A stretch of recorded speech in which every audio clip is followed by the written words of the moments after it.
Imagine dedicating years to studying venomous snakes, mastering their behavior, and earning their trust. You immerse yourself in their world, confident in your understanding.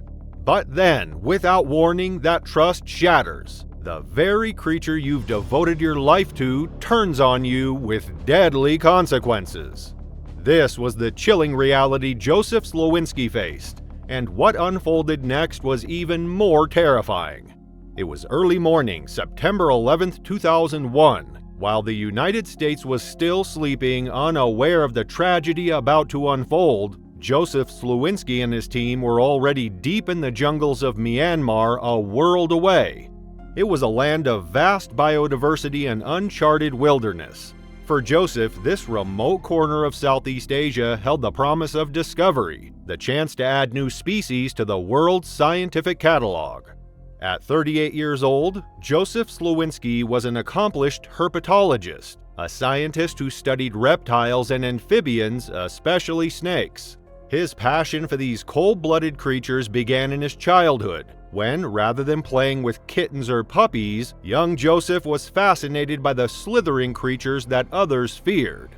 By the time he reached adulthood, Joseph had earned a reputation for being one of the foremost experts on venomous snakes. His dedication to field work took him across the globe: Mexico, Peru, Costa Rica, and the Bahamas. But Myanmar held a special place in his heart. It was a biodiversity hotspot, home to species found nowhere else. It was here that Joseph's lifelong dream of discovering new species came to fruition. Over the course of several expeditions, he had identified 18 new reptiles, and he had no intention of stopping. The expedition of September 2001 was supposed to be just another chapter in his career, albeit one filled with unique challenges. Delayed by funding issues and the monsoon season, the team finally set off into the jungle, navigating through thick mud and torrential rains. They battled not just the elements but also the logistical difficulties of conducting research in such a remote location. There were over 90 porters carrying supplies, and Joseph's team included biologists, students, and assistants from Myanmar, all under his careful direction. Despite the obstacles, Joseph's enthusiasm for the job remained infectious. However, according to Mark Moffat, a tropical biologist on the team, there were signs that Joseph was wearing down. The constant rain, the difficult terrain, and the stress of leading such a large team had begun to take a toll. His usual vivacity was noticeably diminished. Still, he pressed on, unaware that on September 11th, his journey would take a tragic turn. It was around 7 a.m. when one of the Burmese field assistants approached Joseph with a specimen bag containing a snake. The assistant explained that a snake of the same species had bitten him the day before, but he believed it was non-venomous. Joseph, familiar with the wide variety of snakes in the area, didn't hesitate. He reached into the bag to handle the creature.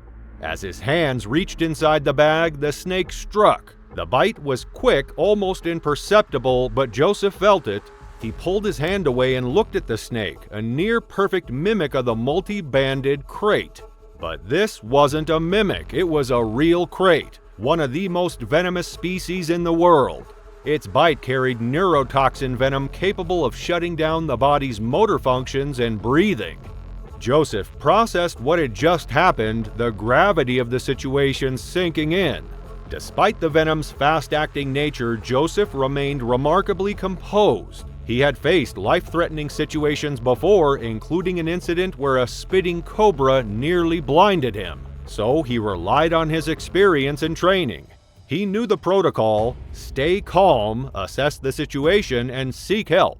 Carefully inspecting himself for bite marks, he found none, which reassured him initially. In his characteristic style, Joseph joined his team for breakfast, using humor to ease any tension, cracking jokes as if nothing had happened. However, beneath the lighthearted demeanor, a subtle unease lingered.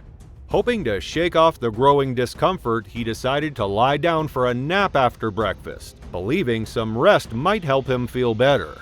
When he woke at about 8 a.m., the tingling in his arm had spread. His fingers began to tremble and his movements slowed. Joseph recognized the signs of the neurotoxin's effect. He knew this could be fatal if left untreated. His team sprang into action, sending 2 assistants on a frantic journey to the nearest town to call for help. But Myanmar's strict regulations meant there was no satellite phone on site, and the promised radio phone had never arrived. Joseph, ever the scientist, didn't panic. Instead, he calmly predicted what would happen to him next. He explained to his team in writing that they would have to help him breathe if he lost the ability to do so. As the hours passed, Joseph's condition worsened. His breathing became more labored and his speech grew slurred. When he could no longer speak, he wrote messages, including one that advised his team to hold his head upright and warned them that vomiting could be dangerous.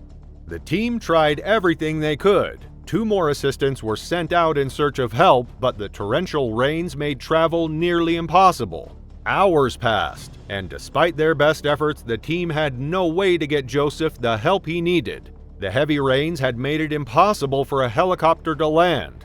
The team continued to keep Joseph alive, taking turns breathing for him through a simple improvised method. They held him through the night, taking shifts, keeping him alive for 26 hours despite the odds. By the time the helicopter finally managed to reach them, it was too late. Joseph's pulse had already stopped. Despite 3 hours of CPR, there was no reviving him. Joseph Slowinski, a man who had dedicated his life to the study of the very snakes that had ultimately taken his life, passed away in the jungles of Myanmar, far from home. He was 38 years old. The news of his death was a blow to the scientific community, especially those who had known him personally. Joseph had lived his life for the pursuit of knowledge, with a particular love for the creatures that most people feared. His passing marked the loss of a brilliant mind, a passionate educator, and a fearless adventurer. To his team, he was more than just a mentor, he was a friend, a man whose zest for life and nature had inspired them all. It was July 20th, 2022, when 29-year-old Elliot Sensman from Pennsylvania began his day as usual, tending to his beloved snakes.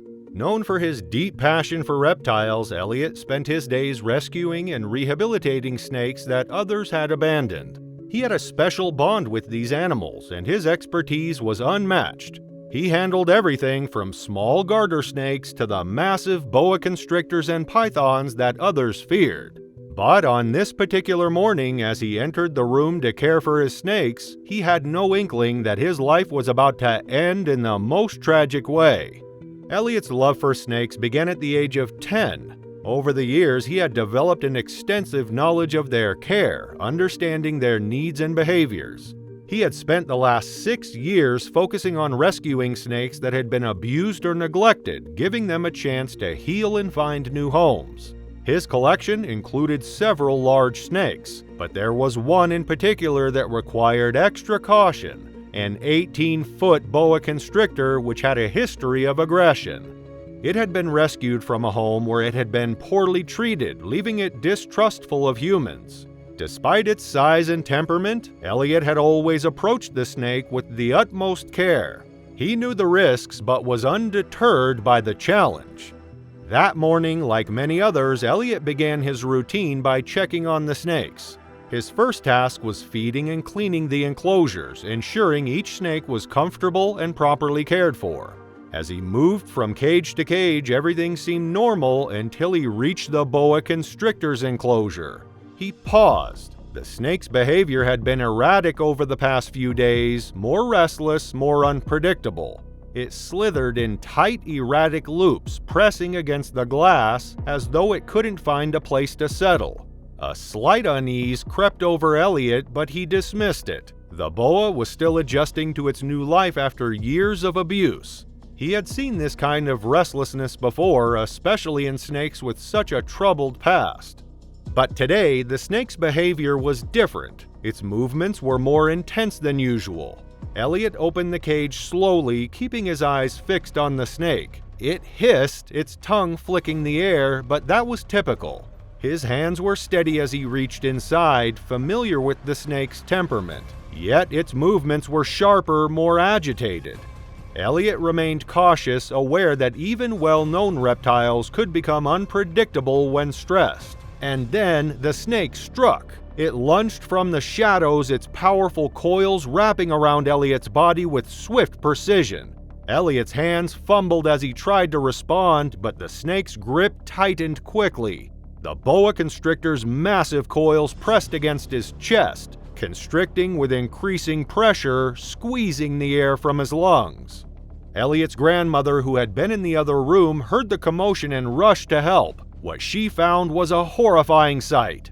Her grandson, once full of life and energy, was now lying on the floor, his face turning pale as the snake tightened its grip around his neck. She screamed for help, but in the chaos it seemed there was no time. Elliot, always so cautious, had misjudged the situation. It was unclear whether it was already too late. With shaky hands, she dialed 911. When the Upper Macungie Township Police arrived, they found Elliot unconscious, showing symptoms of a heart attack. The snake's grip was still strong, its coils twisted around his neck, constricting further as it sensed its prey was weakening. The officers were paralyzed with indecision. The snake was massive, easily over 15 feet in length, and they couldn't risk shooting it in the head. A miss could injure Elliot. After a tense few moments, the officers took action, firing at the snake's body. The rounds weren't enough to kill the animal, but they were enough to make it loosen its grip, allowing the officers to pull it off Elliot.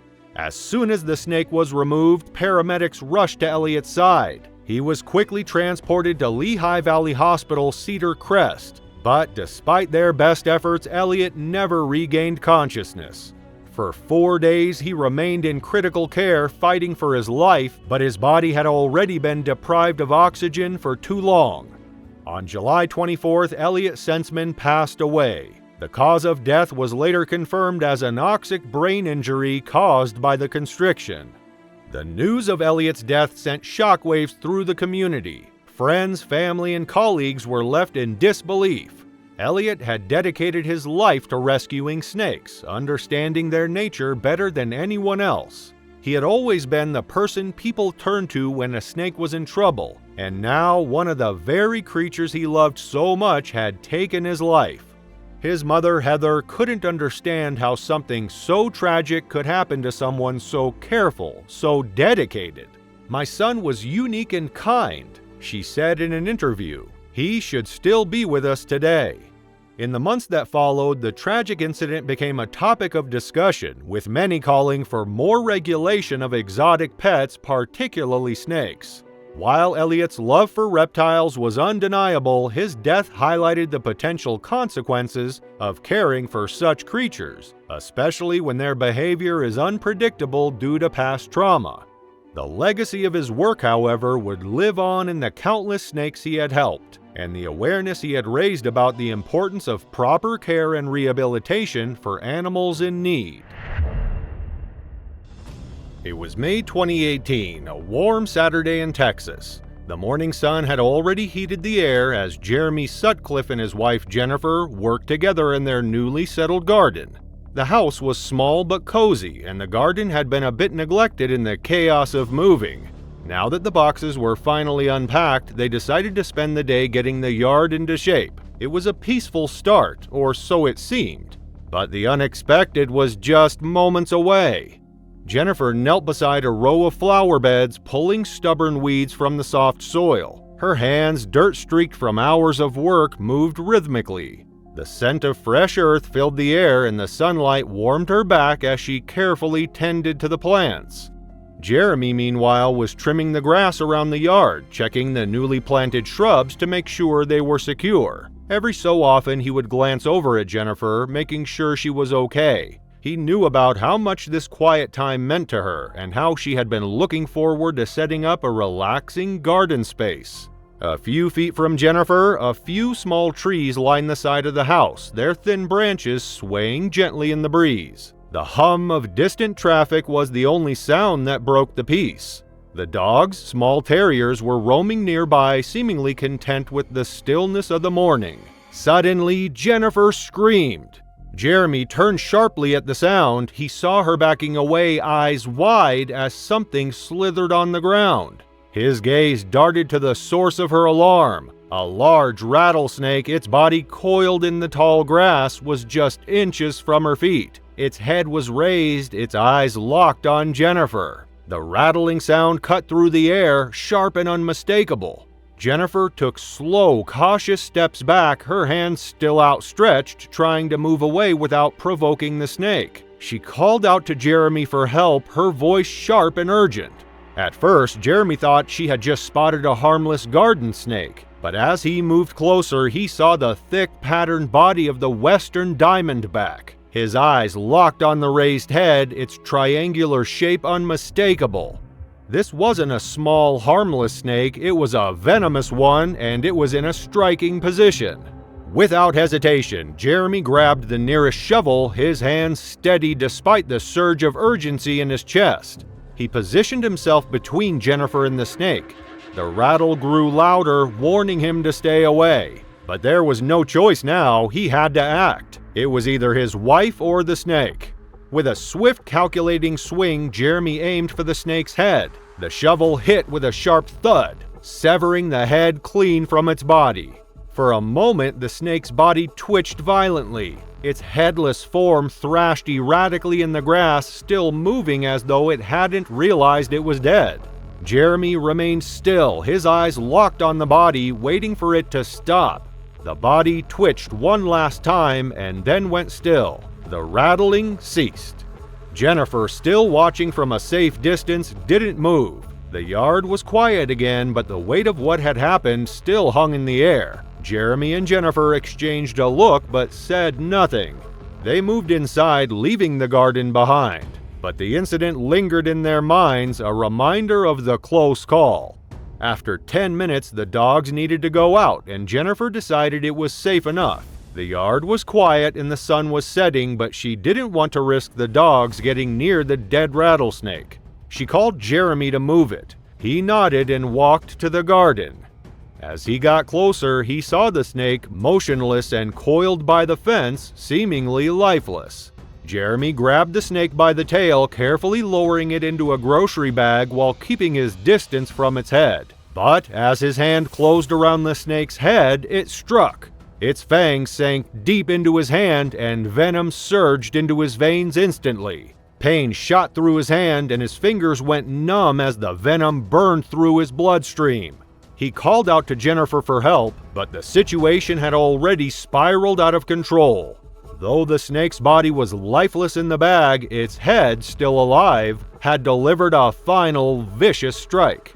Jeremy tried to free his hand, but the snake's grip was relentless. Using his other hand, he attempted to pry it loose, but in doing so, the fangs sank into his finger, releasing another wave of venom. He finally wrenched the snake off and flung it aside, but the damage was done.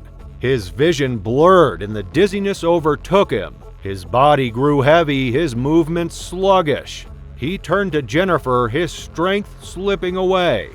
Without hesitation, Jennifer moved swiftly to Jeremy, assisting him to the car while dialing 911. She conveyed the urgency to the operator, requesting immediate help. With no time to wait for assistance, they began to drive to the hospital. The 30-minute journey stretched on as Jeremy's breathing grew shallow, his body succumbing to the venom's effects. Jennifer kept her focus on the road, maintaining contact with the operator. Midway through the drive, Jeremy's condition worsened. He collapsed and a seizure ensued. Jennifer pulled over near a church and followed the operator's directions to perform CPR until emergency responders arrived. When the ambulance reached them, paramedics swiftly loaded Jeremy inside. On the way to the hospital, his condition worsened significantly. The team decided to stop and transfer him to a waiting helicopter. The airlift brought him to a hospital equipped to handle the escalating crisis, where doctors immediately began intensive treatment. Jeremy's blood pressure dropped sharply and organ failure began. Medical staff administered 26 doses of antivenom over several hours, but his condition showed minimal improvement. As a last resort, doctors induced a coma to stabilize his system. By the following evening, his vital signs improved slightly. Doctors decided to wake him from the coma. Jeremy opened his eyes, weakened but alive. The aftermath of the venom's effects induced severe kidney damage, multiple surgeries, and the amputation of 2 fingers. Despite these challenges, Jeremy survived. A month later, he was discharged from the hospital. Though chronic pain and lasting health issues remained, his survival marked a significant victory over the near-fatal encounter. It was early in the morning on October 21, 2022, when Jara, a 54-year-old grandmother, left her home in the village of Batara on the island of Sumatra. The sky was still dark, with only the moon casting a pale glow through the dense jungle. Jara had worked in the rubber plantations for decades. For her, the long, grueling hours under the scorching midday sun had become a way of life. The plantation was vast, its rows of rubber trees stretching as far as the eye could see. Jara's job as a trapper required her to cut diagonal slashes into the thick bark of the trees, collecting the rubber that dripped out into waiting containers. It was hard, physical work, but it paid the bills. Jara's family, like many others in the region, depended on her income. Though she worked tirelessly every day, her earnings were modest. With an additional side job and a relentless schedule of working 7 days a week, she managed to bring in just $55. Even after years of labor, Jara's position at the plantation was precarious, as she was considered a day laborer with no formal contractor benefits.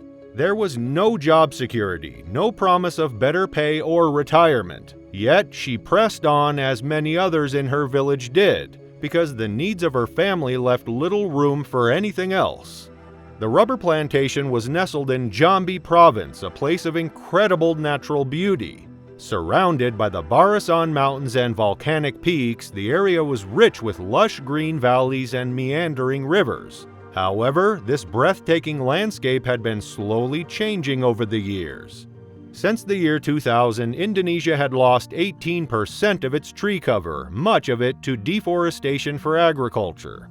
Plantations such as Jara's had been established to cultivate crops like rice, tobacco, palm oil, and rubber, further encroaching on the wildlife-rich environment that had once flourished here. By the time Jara arrived at the plantation that morning, the sun had just begun to rise, casting a soft light over the landscape. She signed in and got to work. With a practiced hand, she carefully made the slashes into the rubber trees, the knife sharp and steady. She moved quickly, anticipating the steady drip of rubber, which she would collect into small plastic cups or coconut shells. The hours passed as she continued her work, her focus entirely on the task at hand. She had no idea she wasn't alone in the dense undergrowth. Unseen, a large python was silently closing in, its movements hidden in the shadows. The first sign of danger came when a sharp, stabbing pain shot through her back, making her stumble forward as her knife clattered to the ground. Before she could react, something massive coiled tightly around her body. Jara was shocked as she realized the enormity of the creature now wrapping itself around her. The python's thick, muscular coils constricted tighter and tighter, pulling her down to the ground. Panic surged through her body, but there was little she could do to free herself. The snake's grip was relentless. Her arms were pinned to her sides, and no matter how much she squirmed or struggled, the python only squeezed harder, its grip like a vice. Jara's sandals slipped off her feet as she kicked and writhed, her headscarf falling from her head and settling silently into the dirt. Her chest heaved in desperate attempts to breathe, but the pressure was suffocating. She could feel the life draining from her with each agonizing second as the snake's coils continued to tighten around her. Her lungs burned and the world began to fade. She knew there was no escaping. Within minutes, Jara was dead, alone in the rubber plantation, the victim of an attack she could not have anticipated. When the snake was sure its prey was no longer struggling, it loosened its grip, uncoiling from Jara's lifeless body. The python moved slowly, its unblinking eyes fixed on her. Its jaws began to stretch wider, far wider than a human's head, as the snake prepared to consume its meal. The process was slow and methodical as the snake's mouth enveloped Jara's body. The giant predator worked its way over her shoulders, her head, and down her torso. By the end of the day, the massive snake had consumed Jara entirely. Her body swallowed whole, leaving no trace behind but the empty space where she had once stood. As evening fell and Jara failed to return home, her husband grew worried. He knew the path she took each day through the jungle to the plantation, and he set off to find her, calling her name as he walked through the rows of rubber trees. He came upon her belongings, her jacket, sandals, and knife, lying abandoned on the ground. There was no sign of her, no sound of her voice. Panic settled in, and he raced back to the village to gather help. A group of villagers joined him, and together they searched through the plantation well into the night. But as darkness deepened, they were forced to return home, defeated, unsure of where to turn next. Jara's husband reported her missing to the local police, and the search continued the next day. He led the officers to the spot where he had found her belongings, and the search resumed in earnest. But it wasn't until 2 days later that a local villager stumbled upon a shocking discovery: a giant reticulated python nearly 20 feet long, lying motionless in the grass. The snake's body was grotesquely bloated, clearly engorged with something large. The villagers reacted in horror as they realized the enormity of what had transpired. Under orders from the police chief, the python's body was carefully cut open. As the snake's body split open from head to tail, the onlookers recoiled in shock. Jara's body, completely intact, spilled out onto the ground. It was a gruesome and terrifying revelation, one that would haunt her family for the rest of their lives. In the wake of Jara's death, villagers recalled reports of an even larger snake, a python estimated to be 27 feet long, spotted in the area recently. Attempts had been made to capture it, but the snake had managed to evade capture, slithering back into the surrounding forest. The discovery of such a massive snake living near their homes filled the villagers with fear, knowing that their lives were being increasingly intruded upon by these creatures. It was a warm August evening in 2013 when Connor and Noah Barth, two young brothers, set off for what they thought would be another carefree day of childhood adventure in their quiet town of New Brunswick, Canada. The air was thick with the scent of summer, and their laughter echoed as they made their way to the nearby apartment of a close friend. Life, full of promise and innocence, seemed endless. Little did they know, this day, which began like any other, would take a tragic turn no one could have anticipated.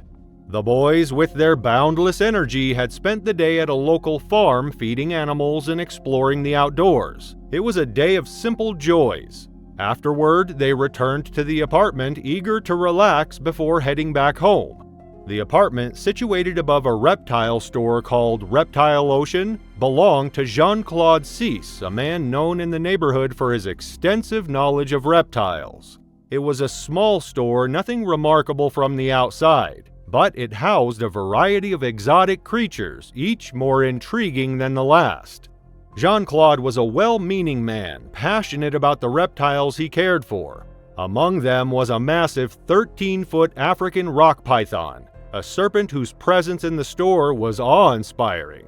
It was a creature of power, one that commanded both respect and fear. Jean-Claude had taken the snake in years earlier, after it was found by the Canadian Wildlife Service. The snake had been in a search for a new home after being turned down by the nearby Magnetic Hill Zoo in Moncton. The zoo, unable to provide a proper enclosure, had rejected the python, and Jean-Claude, eager to care for the creature, brought it to his store. Jean-Claude had built an elaborate glass tank for the python, one that spanned from the floor to the ceiling of the apartment. The snake, although large, seemed contained. But what Jean-Claude didn't realize was that the province of New Brunswick had laws prohibiting the ownership of such dangerous animals, and he didn't have the necessary permits to house the python. His oversight, along with a series of careless decisions, set the stage for a disaster no one could have imagined. On that fateful evening, after a day filled with laughter and carefree fun, Connor and Noah found themselves in the living room of Jean-Claude's apartment. Jean-Claude, the father of one of their friends, often welcomed the boys to spend time there. His son had already retreated to his bedroom, leaving Connor and Noah alone in the cozy but now silent living room. The day's adventures had worn them out, and they soon drifted off into a peaceful sleep. Unbeknownst to them, a lurking danger was steadily drawing closer, ready to shatter their tranquility. What no one knew was that in the dead of night, the python had managed to escape its enclosure. The snake, after years of captivity, had been quietly plotting its freedom. The glass tank, although sturdy, was not impenetrable. The lid, which had been loosened over time, finally gave way. The python, with remarkable precision, slid out of its enclosure and made its way across the room. The snake moved with silent grace, guided by its instincts, slipping past furniture and obstacles with ease. It was heading for the vent in the ceiling, a vent that had recently been left exposed when Jean-Claude removed the filter cap to clean it. The snake, drawn by some unknown scent, slithered through the ceiling vent. It was a small opening just large enough for the serpent's slender head to squeeze through. But the snake, determined to explore further, pushed its entire body into the duct system, its muscles flexing as it navigated the narrow space. It moved slowly, methodically, without a sound. The ceiling, which had already been under strain from the weight of the snake, was now in danger of giving way. Above the sleeping boys, the snake maneuvered carefully, its massive body bending and shifting within the confined space. The ductwork creaked under the weight, the sound barely audible in the stillness of the night. It was only a matter of time before the ceiling couldn't hold any longer. Suddenly, with a loud crack, the ceiling buckled. The snake, now free from the confines of the vent, fell to the floor with a heavy thud. It landed directly on top of the boys, who were still in a deep sleep, unaware of the danger that had just descended upon them. The python, disoriented but powerful, immediately coiled around the boys. Its body, thick and unyielding, began to tighten with terrifying force. Connor and Noah woke in an instant, their eyes wide with shock as they found themselves trapped beneath the massive coils of the snake. Panic surged through them, but their movements were slowed by the overwhelming power of the python. The creature's grip was relentless, squeezing harder with each passing moment. The boys fought against the constriction, but the snake's strength was too much. Their screams went unheard, swallowed by the weight of the snake's coils. The python's constriction continued, each breath they took becoming more difficult, until the room fell silent once again. By morning, when Jean-Claude arrived at the apartment, the silence was deafening. He stepped into the room, his heart racing as he scanned the space. The ceiling had collapsed and the boys lay motionless, their bodies bruised and lifeless beneath the snake's powerful grip. Jean-Claude rushed to them, his hands shaking as he checked for signs of life, but it was too late. The boys were gone, their lives stolen by the very creature Jean-Claude had worked so hard to care for. Blood stained the floor and the snake was nowhere to be found. The tragedy sent shockwaves through the small town. Medical examiners confirmed the cause of death, asphyxiation caused by the snake's constriction. The python had wrapped itself around the boys, suffocating them before they could escape.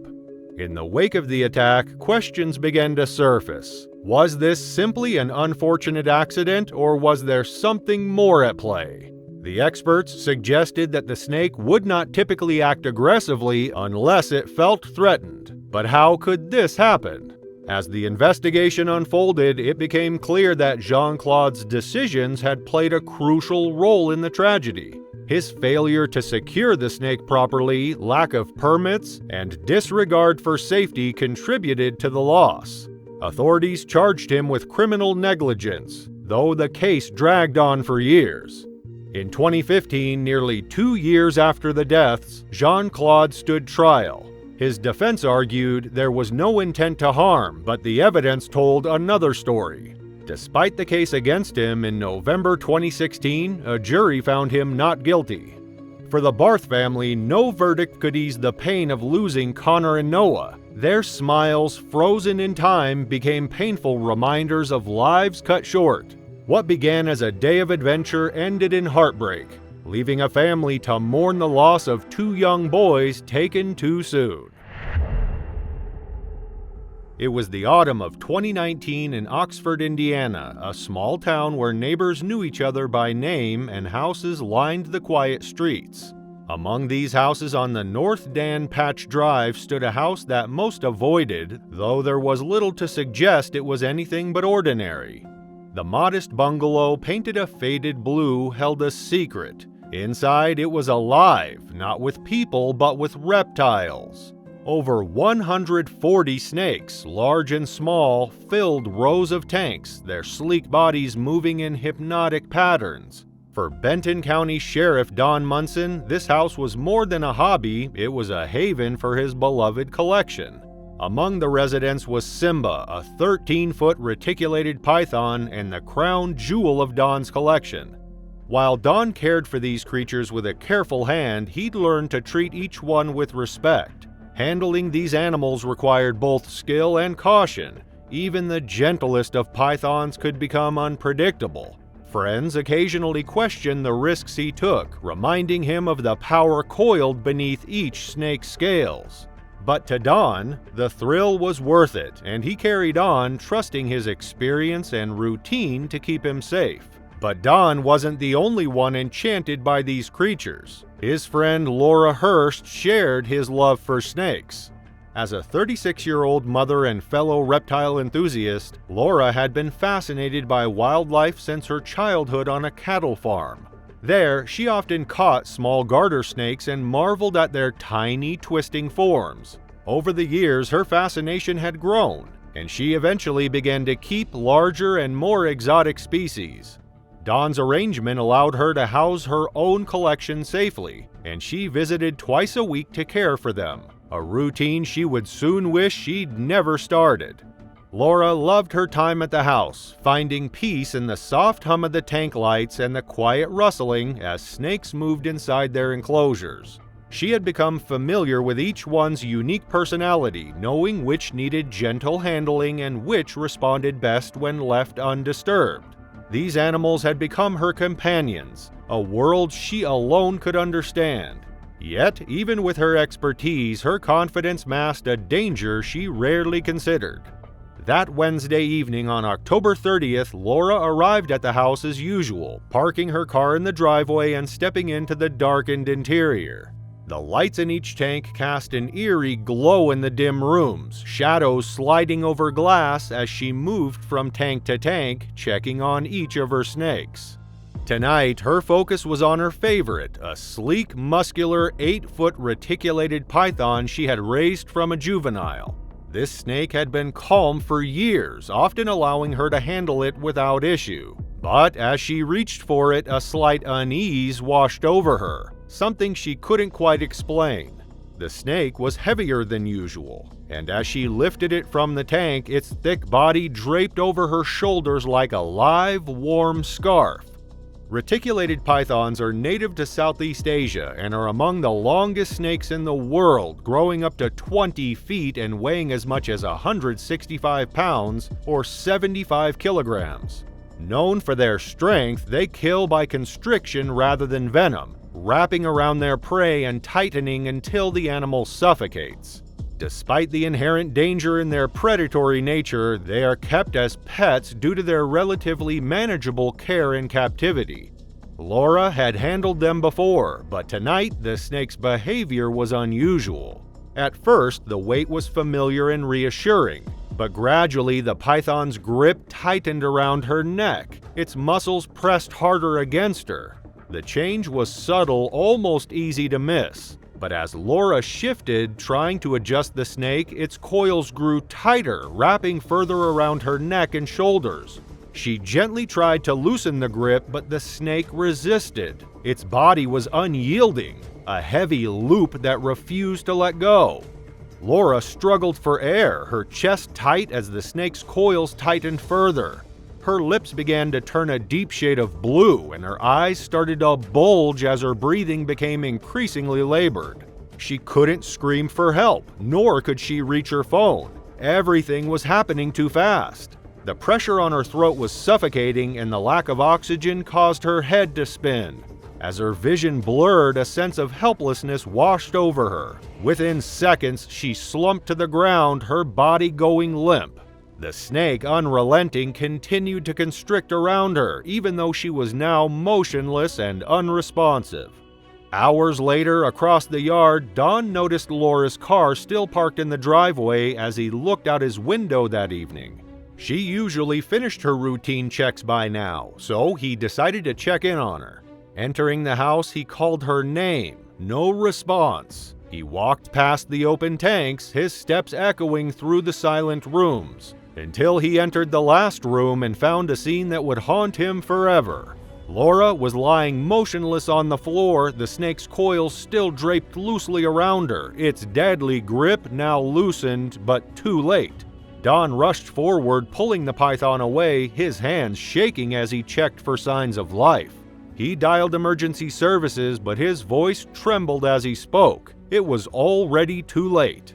Laura had been his friend, his confidant in the world of reptiles. Her death sent a shockwave through him, one he couldn't have predicted despite his years of handling snakes. Her passing was swift, merciless, and left him standing in a house that had once been filled with life, now quiet and empty, a cruel reminder of what had just occurred. In the aftermath of Laura's death, the community was shaken. Questions surfaced about Don's snake breeding operation. Had he followed the proper legal procedures? In Indiana, reticulated pythons were not regulated because they were not a native species, but there were no permits required, as long as the snakes were not venomous or endangered. Since 1978, 18 people in the U.S. have died from snake constriction, yet incidents like Laura's were incredibly rare, often overshadowed by other dangers. Reptile enthusiasts pointed out that dogs caused far more injuries and deaths each year. Despite this, Laura's tragic fate brought national attention, and the town council quickly moved to introduce new regulations to ensure people were aware of who kept dangerous animals and where they were housed. Eugene DeLeon was no stranger to danger. For 60 years, he had spent his life working with snakes, particularly rattlesnakes, creatures that made most people uneasy. But to Eugene, they weren't just dangerous animals, they were beautiful, misunderstood, and worth protecting. His knowledge of reptiles extended beyond snakes. Turtles, lizards, even crocodiles. If it had scales, Eugene was the man to go to. He had spent decades sharing his expertise, traveling across the country, educating people about these often feared creatures. It was May in Texas, and Eugene was back at the Rattlesnake Roundup Festival for the 6th year in a row. The festival, a yearly celebration of rattlesnakes and other reptiles, drew thousands of visitors from all over. It wasn't just a spectacle, it was a platform for education. Eugene was one of the main attractions. His booth, filled with snakes of various sizes, was always crowded. People gathered around to watch him work, fascinated by his calm demeanor as he handled the deadly reptiles with ease. The first day had gone smoothly. Eugene spent hours showing off his prized rattlers, explaining their behavior and teaching the crowd about safety. The sun beat down, the air thick with the sounds of laughter, music, and the occasional hiss of a snake. Eugene was in his element, but as the second day wore on, the crowd began to grow restless. By the afternoon, the festival grounds were packed. The noise was constant, a mixture of shouting vendors, children running around, and the clatter of food stands. The scent of frying food mixed with the dust in the air. Among the many snakes Eugene brought to the festival, one stood out, a massive 8-foot-long rattlesnake that he had been carefully raising for years. It was a creature that demanded respect, and Eugene was proud to show it off. The snake had always been calm in public, but today there was something different about it. As Eugene approached its enclosure, the snake's tongue flicked out rapidly, and its body coiled tighter. Something was off. Eugene noticed it, but he didn't let it show. He moved with the same slow precision he always did, taking the long-handled stick to coax the snake out of its box. The crowd fell silent as he carefully lifted the snake, holding it high for all to see. It seemed almost serene for a moment, its scales glistening in the sunlight, its rattle silent. But then, without warning, it struck. The attack was swift, almost unnoticed by the crowd. The snake struck, its fangs sinking into Eugene's shoulder. A gasp rippled through the onlookers, but Eugene didn't flinch. With the same calm demeanor he always maintained, he gently returned the snake to its box and stepped back from the display. His hand instinctively went to his shoulder. The heat from the venom spread quickly as expected. His shoulder burned intensely and the pain shot down his arm, sharp and unrelenting. Despite the panic stirring in his chest, Eugene remained calm, walking steadily toward the medic station. The chaos of the festival around him seemed distant, his focus narrowing to the searing pain, the rhythmic pulse of his heartbeat, and the growing heaviness in his limbs. It didn't take long for the effects to set in. By the time Eugene reached the medic station, his vision was blurry and his breathing was ragged. The medics moved quickly, but Eugene knew there was little they could do. The venom was already in his system, working its way through his bloodstream. He tried to speak, to warn them, but the words wouldn't come. He could only point to his shoulder, indicating where he'd been bitten. There was no anti-venom at the festival. Eugene knew that well. It wasn't something that could be carried around easily. Anti-venom had to be prepared fresh, and it took hours to produce. Eugene's mind, sharp as ever, knew the reality. His chances of survival were slim. The venom would spread fast, and there was nothing anyone could do in time. His chest tightened, his breath became shallow, and his limbs started to go numb. A helicopter arrived within minutes, the roar of its blades cutting through the noise of the festival. The medics lifted Eugene into the air, his body already growing colder as life drained from him. But Eugene never spoke again. His eyes fluttered closed, and the world around him faded into darkness. As the helicopter made its way toward the hospital, the festival continued below, unaware of the tragedy unfolding above. The crowds, lost in their excitement, had no idea that one of their own, one of the people who had taught them so much about the very snakes they came to see, was slipping away. Back at the festival, word of Eugene's bite spread slowly. The medics worked tirelessly to keep him stable, but as the hours passed, hope faded. The hospital was ready, but Eugene never regained consciousness. He died in the air, long before the anti-venom could reach him. His death rocked the community, yet for his family there were no questions, only the loss of a man who had died doing what he loved. His passing was a tragic reminder of the dangers of the animals he dedicated his life to. It was a long holiday weekend in May, and Oliver Baker and his family were looking forward to a relaxing few days at their holiday home on Alabama's Lewis Smith Lake. It had been a year of hard work, and the chance to unwind surrounded by the peaceful wilderness of Walker County was just what they needed.